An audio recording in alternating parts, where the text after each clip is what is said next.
자, 조지아에서 열린 상원 선거에서 민주당이 예상 외로 승리를 거두게 되고 또 바이든 대통령의 이번 의회 승인으로 인해서 2008년에서 2010년까지 오바마 정부 초기 이후에 한 10년 만이죠. 블루웨이브가 달성이 됐습니다.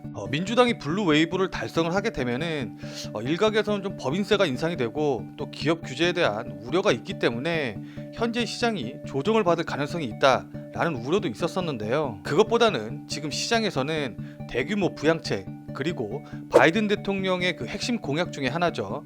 친환경 산업에 대해서 조금 더 주목을 하는 분위기입니다. 바이든 대통령의 취임이 1월 20일이기 때문에 그 이후에 아무래도 이제 집권 초기가 된다고 하면은 정책에 대한 기대감이 굉장히 높아지는 시기가 되겠죠. 자, 그렇기 때문에 올해 1, 2, 3월 그러니까 적어도 1분기에는 바이든 정책 테마주를 여러분들의 포트폴리오에 일부분 담으셔야지 시장에서 소외받지 않으실 수 있으실 겁니다. 자, 그런데 시장에서 소위 바이든 테마주라고 해서 엮여있는 종목들이 너무 많죠. 자, 그래서 오늘은 바이든 테마주 중에서도 우리가 꼭 주목해봐야 되는 종목과 섹터를 한번 총 정리해보는 시간을 가져보도록 하겠습니다. 많은 종목 보실 필요 없이 지금 제가 말씀드리는 종목들 딱 요 종목만 확인해 보시면은 아마 충분하실 겁니다. 자, 그럼 바로 지금부터 시작해 보도록 하죠. 자, 우선 우리가 가장 먼저 살펴봐야 될 섹터는 바로 전기차와 수소차 테마일 텐데요. 자, 지난 2019년이었죠. 척 슈머 민주당 상원 원내대표가 상하원을 모두 탈환하는 것을 전제로 해서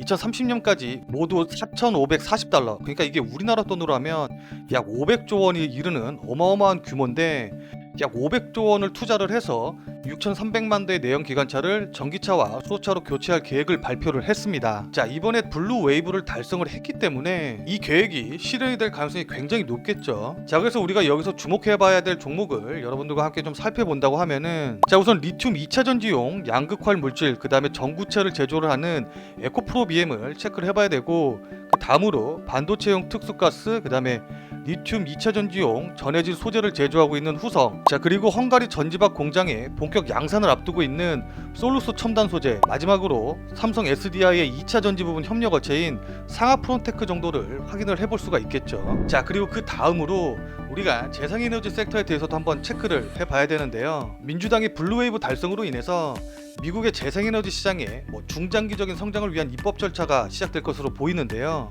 자, 예를 들어서 재생에너지 의무 비율이나 산업별 탄소세 부과에 관한 법률 같은 것들이 입법이 시작될 가능성이 높겠죠. 자, 그래서 재생에너지와 관련된 섹터의 종목을 좀 살펴본다고 하면은, 자, 첫 번째로 풍력 발전기의 기둥 부분인 타워를 전문적으로 생산하는 CS 윈드를 살펴볼 수가 있을 것 같고요.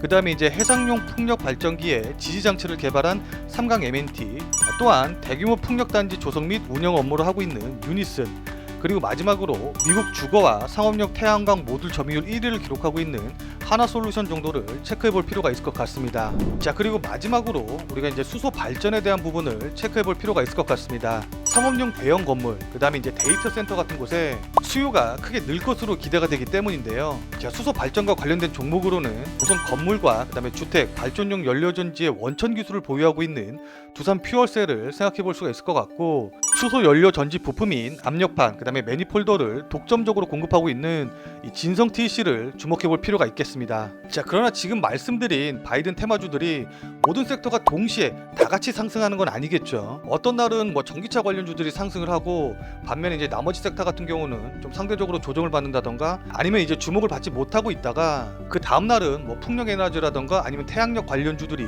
상승하는 반면에 전기차 관련주들은 조정을 받는 식으로 계속해서 수급이 순환을 하면서 이런 순환매가 이어지면서 앞서거니 뒤서거니 하면서 상승이 나올 가능성이 굉장히 높습니다.